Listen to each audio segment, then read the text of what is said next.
Hello, friends, and welcome back to Malicious Compliance Stories. Honestly, I get that General Manager had to say something, but still, OP is 100% just doing his job. He got that soup about as hot as he could possibly make it, because that's what she asked for. But before we begin, don't forget to subscribe to our channel if you're new here, and turn on notifications so you don't miss a new video every single day. Here we go. This soup is cold. So this was a few years ago when I was a chef working in what was a fancy golf club for wealthy people. You really got a very assorted bunch of people coming into the club, and every so often, an absolute weapon. I was working in one of the smaller kitchens doing my own bar food and snacks for the members, and it was a particularly busy day and I was flat out. One of the tables was booked for a group of 4 looking for a ladies' lunch. The first of the women arrive and orders a soup as the waitress tells me that she's starving. I put it on, am finishing off some of the other checks I had on, see it starting to boil, pour it in a bowl, and send it. Waitress brings it back minutes later saying that the customer isn't happy and that it's cold. I'm sitting there thinking, strange, I really thought I had that at a boil. Heat it again and send it out, and the waitress literally bounced straight back to me with the bowl in hand saying she's saying that the soup is cold.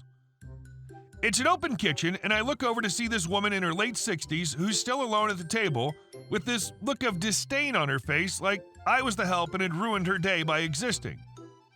Now, if you've worked in the service industry, you know Karens are everywhere, and I've always been on the approach of deflect and give them what they want. Now I put the soup back on and get it to a racing boil, grab a bowl from the bottom of the hot press and have the waitress standing there so it's served and straight out. The poor waitress comes back minutes later with, "I'm so sorry, she's saying that the soup is cold." I glance over and see that she's still sitting there with this look in her face. Now I'm starting to get pretty pissed off. It's not like dealing with this woman was the only thing I had on either. It's the middle of a busy lunch rush with loads of orders coming in, and this is effing up any flow I'm getting going. So I put more soup on this time. I've got it on the hottest hob. I've also banged a soup bowl into the oven and crank it up to 300 degrees. Once the soup had been at a racing boil for a couple of minutes, I pull the bowl and it's like lava. Pour the soup in and it's so hot it's still boiling in the heat of the bowl as the waitress takes it to the table. Now, the other guests on the booking have arrived and they're all sitting there chatting away, and she, without even looking at the bowl, picks up a spoon and goes for it. As soon as the soup hits her tongue, she lets out the most almighty scream, and it's carnage. People running all over the place with ice and cold water. She's throwing a fit that I've tried to kill her with soup. When the dust starts to settle, taken to the general manager's office, and I'm getting hell. I ask them to grab the waitress I've been working with and get her to tell them what happened. She backs me up the whole way and ended up just getting a "don't be smart and don't try to kill any more members, please." That's the one and only time in a 12-year career in some very good establishments I've ever effed with somebody's food. And our second story. I'm kosher, but I need the butter. Many years ago, I worked at a mall pretzel place. Every mall has them. There are a couple of things you should know about it, though. This was right around when food allergies were becoming a big thing and gluten-free, dairy-free was a new hot topic. You wouldn't believe the number of people who would screech at me that we didn't have a gluten-free option at a pretzel place. Then buy one anyway, but that's another tale for another day. Additionally, we had a large influx of people of other cultures and ethnicities, so we would often make sure if someone said vegetarian or vegan or no butter, that it was dietary, not religious or preference, and if using the butter, which meat items like beef hot dogs and pepperoni were also dipped in, was okay. Usually, people who couldn't or wouldn't eat pork or beef would be thankful I mentioned it, and we would use an alternative if need be. And 2, our regulars were a combination of mall walkers, who bought nothing but took all the free samples, and mall employees, who also took all the samples like it was completely acceptable because they bought a $1 coffee from us one time a month ago, and their employee discount was life and death. It's 10%. These employees were the bane of my existence. Between the creepy older men who would wander over from the suit shops to leer and flirt with the 16 and 17-year-old girls and ask for infinite refills in a clearly very old cup, to the rude employees who got angry over waiting for something they special ordered, and the ones who got angry over not getting their employee discount on Dollar Pretzel Day, I crap you not, it's a damn dollar. It was a struggle. This story revolves around a specific employee who fell into the last two categories of mall employees. A true Karen before Karens were a thing I nicknamed God's greatest gift because seemed to think she was, and I still have zero idea what her actual name was. Whether it was her great accomplishment of working in a department store at 45 or her clear loyalty and kindness at frequenting our location multiple times a day for her snacks and drinks, I don't know. Anyway, sorry, long intro. We had a lovely cook from Ecuador who spoke mostly Spanish and would sometimes have to take the early orders when we just opened while I or another employee got the drawers ready. I walked in and heard a screech and turned around. Karen has thrown her pretzel back on the counter and at the cook. "There's meat that's been on this. I'm kosher. How dare you, stupid?" Inappropriate slur towards a Spanish speaker I can't remember but won't repeat. I apologized to her and said we would remake it as she stomped away. I asked the cook what happened. Apparently this was a regular issue. Karen came just as we were opening to order a cheese pretzel, an item not on our menu. She wanted the pizza pretzel but without the pepperonis. It's a special order we don't often do, but at slow times can do if they're willing to wait. It looked like the pretzel had been on the same tray as the other pizza pretzels, and a pepperoni had gotten caught in the melting cheese and was removed before being dipped in butter and given to the customer. Now, normally if someone has an issue, a polite "I'm sorry, but I can't have this because I'm kosher," or a vegetarian can be easily resolved with a remake and an apology. Karen seemed to do this regularly whenever she didn't get exactly what she wanted. I later found out she actually spoke fluent Spanish when she screamed at another cook for saying she was being rude beat in Spanish to another cook, and at any time could have explained to cook if she needed something special.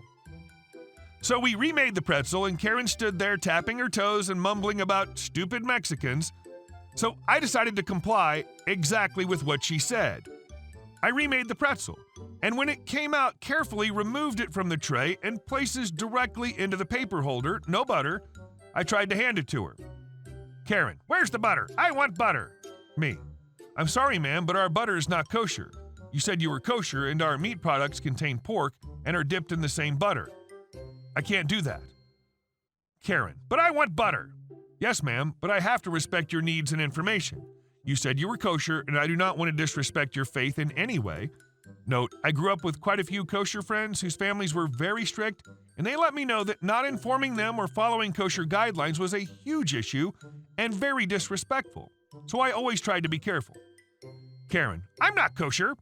Me, "But ma'am, you just yelled you were kosher, and I thought we'd offended you by allowing a meat product to touch your pretzel." Karen, "I'm not, no, I don't want, just put it in the butter." Me, "Are you sure, ma'am?"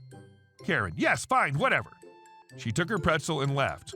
By then it was probably cold, and she didn't bother us for another month. Loved how you made her squirm until she caved in at the end. And our last story. No, sister, this house is mine. So, I know how that sounds, but hear me out. My sister lived with my aunt for 6 years. When my aunt died 2 years ago, she left the house to my mother instead of my sister because my sister's never been able to hold down a job and has been evicted 3 times for failure to pay.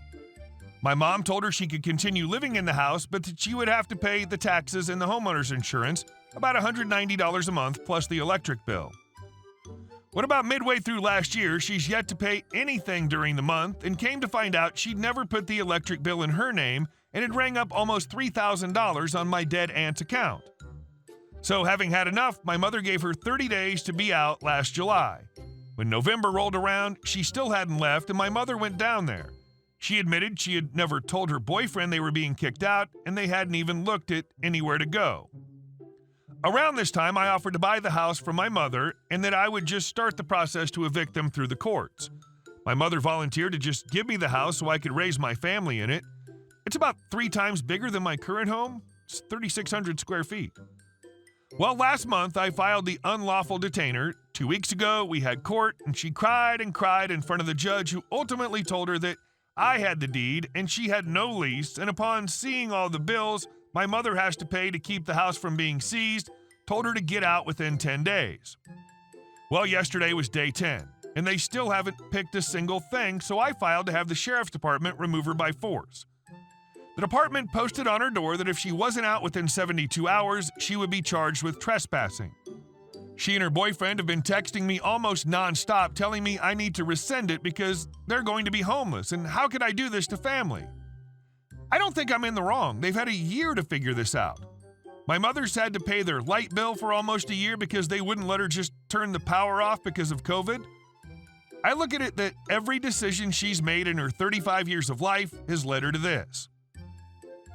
I don't care if I don't have a relationship with her after this. Things have always been strained between us anyway. Update. Sheriff Department went in to remove her. Her boyfriend was arrested for his warrants. The damages are mostly years of neglect and carelessness, not malicious as far as I can tell. The neighbors were thrilled to see her removed. Apparently they fight all night long. They did put a barricade on the basement and back doors that destroyed the door frames, though. Her choices are not your problem. Her boyfriend's choices are not your problem. If this is the hill she wants to die on, so be it. It's not your fault she's irresponsible. Hey guys, thank you all for watching the video. I'll see you in the next one.